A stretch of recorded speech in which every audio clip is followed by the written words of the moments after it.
Dua kapal Amerika Serikat bertabrakan di Laut Karibia pada Kamis 12 Februari waktu setempat. Adapun kapal-kapal Amerika Serikat itu sebagai bagian dari misi pengarahan kapal militer besar-besaran sejak tragedi di Venezuela. Akibat dua kapal tabrakan tersebut, tentara Amerika Serikat dilaporkan mengalami luka-luka. Dua kapal Amerika Serikat yang bertabrakan itu yakni USS Truxtun dan USNS Supply. Insiden ini terjadi saat kapal perang USS Truxtun sedang mengambil muatan pasokan baru. Komando Selatan, Southcom Amerika Serikat mengatakan dua tentara terluka akibat insiden ini. Meski begitu, kedua tentara Amerika Serikat dalam kondisi stabil. Bahkan kedua kapal perang Amerika Serikat sudah kembali berlayar dengan aman. Perlu diketahui, kapal-kapal ini berada di Laut Karibia. Keberadaan mereka di Karibia sebagai bagian misi pengerahan kekuatan militer besar-besaran. Hal itu terjadi sejak operasi militer Amerika Serikat terhadap Venezuela bulan lalu.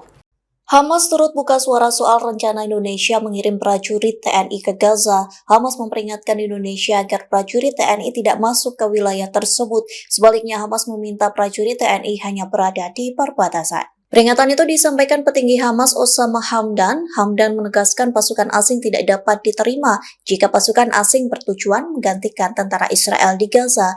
Pihaknya menegaskan Hamas tidak memiliki rencana membekukan senjata. Bahkan Hamas menilai perlawanan tetap sah selama pendudukan Israel masih berlangsung. Sementara Hamdan mengklaim Hamas telah menghubungi pemerintah Indonesia. Dalam komunikasi itu, Hamas menegaskan peran pasukan internasional.